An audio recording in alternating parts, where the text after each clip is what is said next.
What's up guys, Mitch from thediyrecordingstudio.com, and today we have some huge, absolutely massive gear news for this week's Hold Your Gas. Z&H Designs have announced a Fairchild 670 recreation in hardware that's going to be at NAMM 2026. And I'm going to be there again this year to help them showcase it. FabFilter have announced a new release of the Pro C, the Pro C3. Yamaha dropped an awesome looking controller with some exciting new features. Slate Digital have a new release of microphones. Rupert Neve Designs dropped a huge release with their new Opto-FET compressor as well. Fender Studio Pro went through a whole revamp with the new Fender Studio Pro, an interesting renaming choice there. And to top off all the crazy gear announcements for this week, Chandler have announced the first EMI console in 50 years. It's a complete new mixing system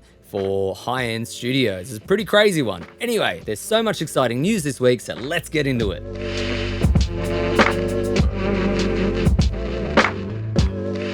So welcome back to the channel, guys. And as I said at the top, I'll be at NAMM 2026. It's next week. It's only a couple of days away. I'm filming this Sunday night in Australia. In a couple of days, I'll be flying all the way from Newcastle to LA to spend some time with Z&H Designs in their booth. So if you want to come check out their exciting new Fairchild 670, come see me there Friday 23rd. I'll be in the booth from 10 a.m. So any of you that watch this channel that are going to be at NAMM, come say good day on the Friday. I'll be hanging out in the booth and I hope to catch a bunch of you out in the halls as well. It's going to be an awesome NAMM this year. I'm super pumped to be back, and I'm also super excited to catch up with people I met there last year and some new people there as well. So make sure if you're in the audio halls, you come up and say good day and check out some awesome audio gear from Z&H Designs. So Z&H Designs announced, you heard it right, the 670, like such a huge bit of gear. So at the minute, they've just teased on Instagram that you may have noticed a few hints from their previous leaks, but they're bringing a prototype to NAMM 2026. We'll be in booth 16122 in the North building. So come down and check it all out. It's gonna be sick. I'm so excited to hear what this thing sounds like in action. Man, like it's gonna be a beast of a machine, I'm sure. And if you're not familiar with Z&H Designs, I've reviewed a bunch of their gear on this channel already. They make faithful recreations of famous bits of hardware that you all know and love. This one's a huge one. This is like holy grail compressor. There's a couple of companies out there that are making them. You've got Undertone making a version of one. You've got Heritage Audio making a version of one. STEM Audio. They're the only ones I know of at the moment. So this will be the fourth contender in, a clone of a 670. So what I know of the Z&H crew is that they do very, very, very, accurate, high-end recreation. There's no cutting corners on components that you would expect to see in there. So what will be interesting is how they go about the Fairchild 670 here. With all clone manufacturers, we do have to, make changes or adjustments or what have you. But there's some exciting potential features here. It's the 670, so it's the stereo one. There's going to be mid-side. There's probably going to be, stepped controls here. And then it's going to be really interesting to see what's on the bottom rung as far as, mix knobs or different dials that they're going to put down the bottom here for extra controls on the Fairchilds. But yeah, what an amazing bit of kit. Super, super keen to see this one. And if you want to come check it out, as I said before, I'll be in the booth. They'll be showcasing a working prototype of this at NAMM 2026. So come drop by and say good day. Let me know in the comment sections down below. Are you guys going to NAMM 2026? Is there anything that you're waiting to be announced or excited of potentially being announced at NAMM 2026? Is there any gear from companies that you really want to see this year? Let me know in the comment sections down below, because obviously I can go check those bits of gear out while I'm there and make content about it. And any gear that you guys want to see, let me know in those comments. Next up, FabFilter have released the Pro C3, a revamped version of the Pro C compressor. It's got the kind of similar interface from before, but what I can see here is, first up, this character. So we've got a drive, tube, diode, and bright. So this is very interesting. Different program-dependent compression styles and various character modes. They got Dolby Atmos. Whoa, that's a huge one. oversampling, also a pre and post switch for where that character comes in, which is actually pretty clever because if you can put that pre, like before compression or after compression, you get some different characteristics there. Very, very cool. They've got the modular instant list thing like they had in the Pro Q4. This is cool, the 6 bands of EQ to do some like side chaining of compression. This is clever. This is like super, super useful. Add 6 EQ bands with all shapes from the Pro Q4. This is craziness. So basically, you know, you've got compression stuff in their Pro Q, the EQ, but now you're getting like different controls over different bands for side chaining and stuff. So this is making this even more flexible in lots of different ways, which is actually a pretty clever move from them. FabFilter are just making really workhorse plugins. It's really cool that they do this and they go this in depth with their plugins, you know. Pro C instances can now be controlled via the instant list in Pro Q4 together with Pro G and Pro DS. That's cool, being able to see all the instances and control them. So let me know down below, what do you guys think about the Pro C3? Is it a plugin you think is worth updating to get the newer version, or are you going to stay with the regular version of the FabFilter compressor, or do you even care about this version of a compressor? Do you have too many compressors as it is? Let me know in the comment sections down below. Next up, Yamaha unveiled the CC1. Now what's cool about this is, being a Cubase user, this control surface is completely integrated into the Cubase workflow, and it has a bunch of really, really exciting features that we'll take a look at in a sec. But it obviously, if you're a Pro Tools user, you can use it as well. It's not specifically just for Cubase, but let's take a look at some of the awesome features of the CC1 right now. Using the channel selector on CC1. So what we can see here is like channel select, which we'd expect, you know, your transport controls, your jog wheel, which is dope. This is interesting. I don't know if that's volume or like a mic. There's no mic in there.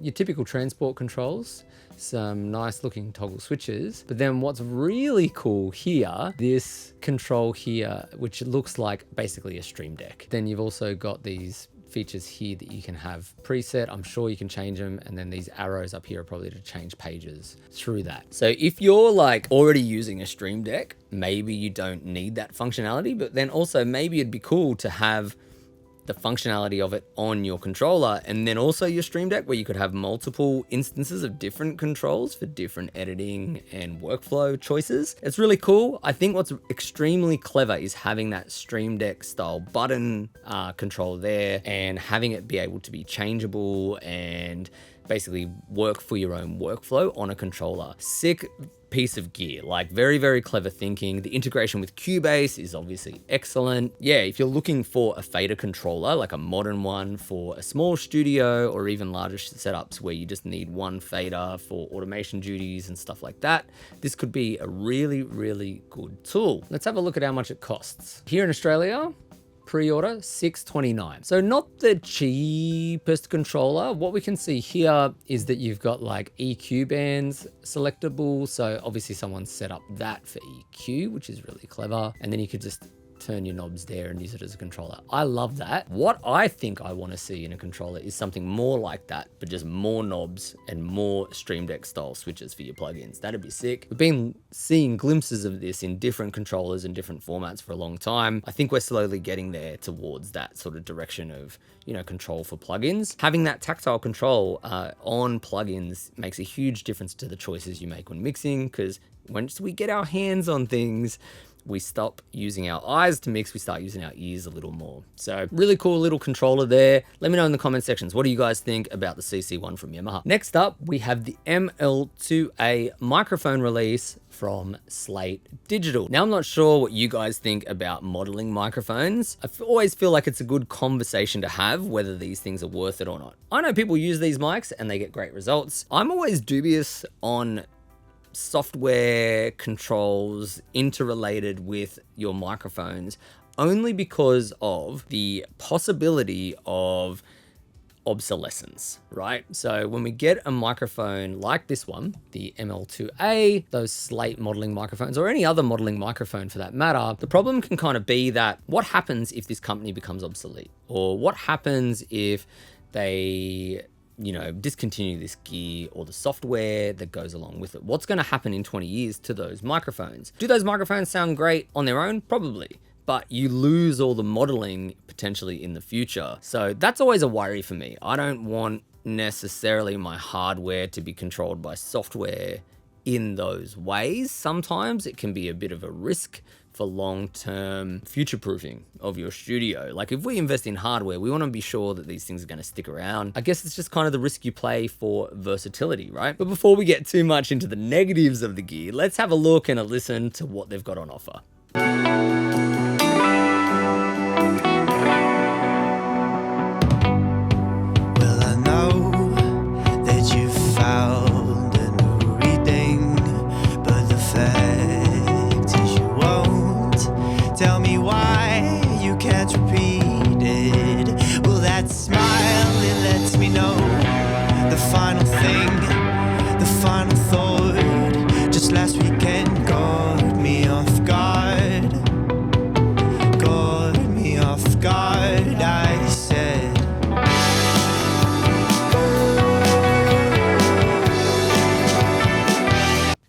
Listening to the overheads, if they use these mics for overheads they sound brittle. They sound a bit phasey, a bit washy. There's something going on there that I don't love. I'm just going to be honest straight up.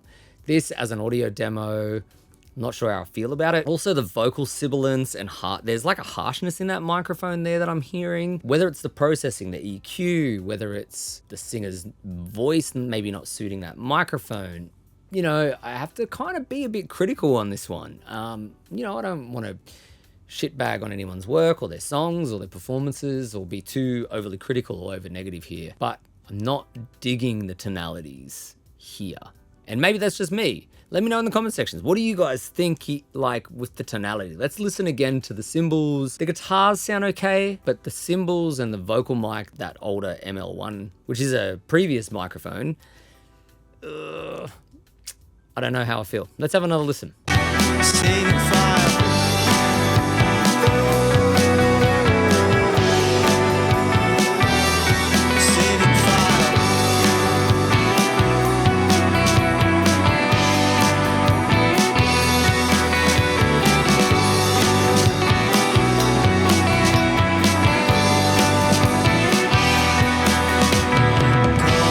It's such a hard thing to know because you don't know what it sounds like in that room. You don't know what the cymbals really sound like and the way the drummer plays them and stuff. But what I'm hearing is like a real harshness in those cymbals and spikiness and stuff that I'm choosing microphones to not have be an issue. So if that's their best audio case demo, I don't love that. We're looking at about 400 USD, 350 pounds. It's about 700 bucks Australian. And for that price, you could get a pair of Lewitt SDCs for half the price. You get a pair of Loughton Audio SDCs, the SE7s, pretty cheap. I like small diaphragm condensers when they're put through good preamps. And to me, the tonality of that microphone and the preamp modeling they have going on isn't doing what I want to hear. You know what I mean? So there's a harshness there. There's whether it's the microphone itself, the modeling, the plugins, whatever. Not really digging that sound-wise, but feel free to disagree with me in the comments. Maybe you like what you hear, maybe you like the idea of the versatility of these microphones, but yeah, look, for me personally, with the risk of obsolescence and those things, these things have to sound exceptional as is. And to me, they don't sound exceptional straight off the bat in that audio case. Maybe there'll be a better audio case that we can listen to another time, or if anyone wants to direct me to a better case that sounds good on particularly overheads, because those overheads did not sound great, let me know, because I'll stand corrected always if someone can send me a link to something that sounds a bit better than that. Not digging those. Sorry, Slate. You make good stuff sometimes, but that doesn't feel like it for me. Anyway, in crazy news, Studio One has now revamped and changed its name. You should probably be all familiar with this, to Fender Studio Pro. Let's have a quick look at what they're doing. So this is a bit of a controversial one, and instead of being PreSonus Studio One, and to be honest, I hated that name because it's Studio One 7, Studio One 6, it just gets confusing, and I think it was confusing with their Studio Live stuff as well. What they're doing is keeping Studio Live its own thing, and then the DAW side is going to be Fender Studio Pro. Maybe it's a clever move because Fender is a popular name in the industry and a more recognizable name. So it makes sense. Creativity amplified, you know, like they're using amplifier terms, you know, things like that. Plug into true Fender tone. So they've got a bunch of guitar amp modeling and effects. I'm sure they have all the same stuff that PreSonus had before. It still looks like Studio One. You know, chord assistant. It's got splice integration, AI-powered stem separation, which is super handy to have in a DAW now. What's funny to me is how much all these DAWs are really starting to look similar in ways. Cubase and Studio One are definitely taking some stuff from Ableton here and there.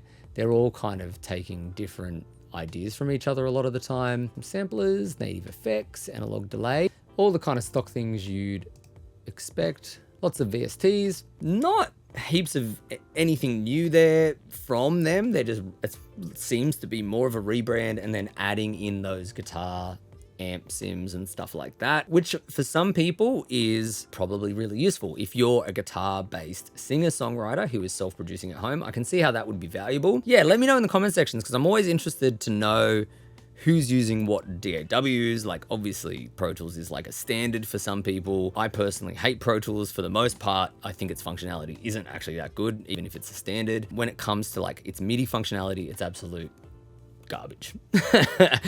But Pro Tools has its place. It's like post-production features and all that are excellent, obviously. But I'm a Cubase user, and so I'm always interested in why people use Studio One. So if you use Studio One, let me know in the comment sections down below what you love about Studio One, and always keen to have a discussion about DAWs and what people like. It's always an interesting one because, you know, it's always what suits your workflow. These DAWs are all good nowadays, let's be real. It just completely depends on your workflow and what works for you. Do you like what they're doing? Do you like the changes? Do you like the refocus? To me, it's very much seems to be them repositioning themselves in the marketplace. Fender, you know, big brand name, and then trying to go where for guitarists, songwriters, singer-songwriters, musicians, maybe. Anyway, let me know what you think, comment sections down below. In more exciting analog news, Rupert Neve Designs dropped the Opto-Fet, an awesome looking piece of hardware.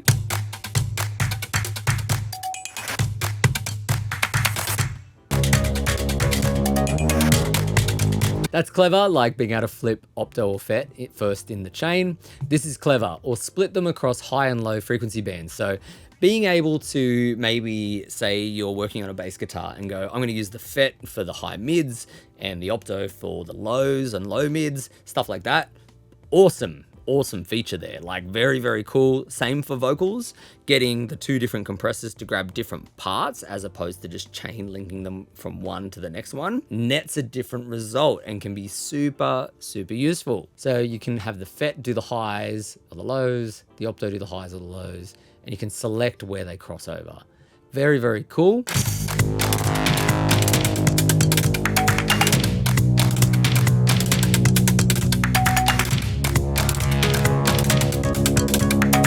The ratio choice of only 4:1 and 8:1, I could live with that if I was gonna do a, you know, FET style compressor. They're the main ones that I would use. The side chain here, 125 Hertz, that's pretty standard, super useful. It's the same on the Opto, having that side chain is always useful. Its ratios are only 2:1, 5:1. I don't know how I'd feel about that. Sometimes I like something more aggressive. That's pretty standard for an Opto, but yeah, it'd be good to have more options in a modern kind of compressor. Like, I'm sure they could have put some more ratios potentially in here than they did. It's just good to have more options for ratio sometimes, especially if you want to hit things harder. What's cool is the grit and the bloom. So like grit would be like more saturation of the FET and how you drive into it. Some great features there, but less than I'd expect for the ratios, I think. Unlike our Silk circuit, which enhances the second and third order harmonics through the saturation of the physical output transformer, the effects of the Opto-Fet's grit and bloom modes are produced through interaction of each compressor's circuitry with newly developed sidechain circuits. This can lead to far more dynamic wave shaping effects. So they're using some clever stuff within their circuitry to create the bloom and the grit, which is interesting because it's like, well, is it the FETs being hit harder to get the grit as you drive into it, or is it something else? Is it a separate circuit? It's doing something different. We can see a bit of a transformer there. which is interesting. So there's still transformers in there, which is good. I'd like to see more pictures of the internals if we can get them. So we're looking at about $2,000 USD. What are we looking at in Australia? 3,600. Fuck. Cool. Look, $3,500 for this channel strip. Yeah, maybe. Like, I can see why people would want it if you're vocal focused. Like, that's a lot to pay for something that is still just single compressors, right? Like, you can use them individually. Let's just check the output stages. Okay. First negative. Why is there only an input and an output? This, for me, would completely wipe me out of buying this. And you might ask why. And it's because if you're going to design, like, I understand what they've done here, doing just a one channel strip thing, right? But if you're going to put two compressors into a unit, I get that you've got maybe it set up for the input and output stages to measure properly to go into these each and all this sort of stuff. There's only one input and one output, right? So there can only be one input and output. There's only one input stage, one output stage. But what I think, like, if you're going to spend $3,500 in Australia or $2,000 overseas on these devices, and it's just an Opto and a FET, really, at the end of the day, you can do all that side chaining crossover stuff. You can use your hardware and do that anyway. You could do a split to, you know, two different devices and put a fucking crossover in there, right? You could do this. So the crossover thing's cool because it's there on the rack. Like I could take an 1176 and an Opto and do the same thing, right? The problem for me with this device is this. When you have only one input and one output, you can use one or the other by disengaging them, but you can't use both compressors separately. And that's a missed opportunity. If you had the opportunity to go, okay, today I'm doing bass, but I've got two microphones and I want one to hit the FET, one to hit the Opto, because that's how I would do bass potentially in here. You can't do that with this. You have to hit both or one. And I don't love that. That's not great design. That's a missed opportunity. That's potentially cheaping out a little bit. So yeah, like if this was like a cheaper device and that's all they had, sure. Like, I understand it. And it's not going to be a cheap device because it's R&D, right? It's Rupert Neve Designs. So that's not my issue. My issue is with the flexibility of the hardware with the I/O of it. And only having one input, one output, like I'm actually shocked that that's what they went for. It's a bit of a disappointing thing because if I buy any stereo compressor, I can use it in dual mono and have two compressors. You've got two compressors there. Why not have them work as independent compressors for that functionality? I don't love that. I'm sure the thing sounds good. I'm sure that it's an excellent bit of kit, but that one little detail kind of kills that for me. If I was looking for my first Opto-FET and I looked at that and then saw that I couldn't use them individually from one another as two separate compressors, that would just be a no. And I would look for a FET and an Opto from somewhere else and be able to do the same thing. So, you know, let me know in the comment sections. What do you think? Am I being a bit too negative on that one? Let me know. Would it be a killer for you too? Like, let me know in the comment sections down below. To wrap it up today, Chandler have announced their new red mixing system. So it's been over 50 years since they've released the console, and what they've done is release a modular mixing system that can be custom built for people. Now, let's be real, guys. This is like fantasy gear for a lot of us. A lot of us are never going to own something like this, but it is cool, and it's cool. Like, we can just nerd out and enjoy it, eh? So let's jump in and have a look at it. It should be familiar because it's like the Beatles console, right? If you have a look at these faders, these are iconic, and I love that they've put these flashy LEDs in here to really show off these aviation style faders. They're iconic, man. Like, they're leaning into that, which is kind of cool. It says that it's fully modular, hand-built analog console that unites every era of EMI's legendary recording technology into a single expanded platform. It's going to be at NAMM, so if you want me to get some footage of this, definitely let me know in the comment sections down below. I'll go check it out. We'll film it. We'll get our hands on those bloody faders. I want to touch them faders, man. They look sick. Anyway, it enables engineers to design a personalized desk by freely combining red, TG, and RS channels and buses. So you can get a Class A TG2 style microphone preamp paired with a 4-band curve bender EQ and an all-tube red mic EQ featuring switchable pop and classic EQ curves. In development is an MKI TG cassette based on the germanium transistor. So there's going to be a germanium TG pre as well, and maybe EQ there as well. That is cool. Mitta, man, my brother from the AudioBois podcast. Mitta, if you're watching this, this is your jam, man. Like, he loves the TG stuff, the Chandler stuff. I can see the appeal. It's going to be definitely eye-watering. Control yourself, Mitta. I know you'll be loving this one. Anyway, yeah, very, very cool. Bus options are a TG2 style bus cassette or tube bus cassette, bus EQ. It'll initially be available in the United States through Chandler, special order, which is to be expected for this kind of very high-end, very specialized piece of equipment. So basically what you can do is buy the cassettes and power supply. I'm sure it's modular, so they build it for you and put it all together for how it's going to fit in a chassis and a power supply. What's great is that you could get like some traditional Chandler TG style preamps there, and they're kind of Neve-ish, I'd like to say. They've got that big bottom end to them and stuff like that. And then you've got those germanium style ones. So they have that germanium character as well. Lots of cool sounds available there. There's no prices there. I'm sure it costs an absolute fortune. I'm going to head down to NAMM and check it out, and I'll ask them how much this is roughly going to cost for something like this. It'd be interesting to know at the very least. So that's it for this week. I'm getting ready for NAMM as we speak. So don't forget, I'm going to be in the Z&H booth on Friday the 23rd, showcasing all the great gear that they have on offer, including their brand new Fairchild 670 prototype, as well as the 500 series gear, which you've seen on this channel. They also have released in the last 12 months a SSL bus style compressor that's a 19-inch rack unit that looks very, very exciting. They've got their Optocom and a bunch of other great gear, and I'm sure they've got other announcements on the way too. So stay tuned for that. Make sure you hit like and subscribe, and stay tuned for all the NAMM content I'm going to have in the next week. I'm going to be pumping out as much content as I can while I'm there, and obviously when I get back as well. Don't forget to hit me up in the comment sections below and let me know what you want to see at this year's NAMM, and I'll be racing around the halls to check it all out. And if you want to help me out on the channel and help out the crazy costs of going to NAMM, you can also buy my soldering course. It's still only $5 for the rest of summer. $5, less than a cup of coffee, less than a sandwich, less than a beer. You can pick up your soldering skills and learn to solder and begin your DIY journey. Just head to my website and you can get it there. Use the code that I add below to get the 90% discount. If you have any further questions, you can email me at mitch@thediyrecordingstudio.com.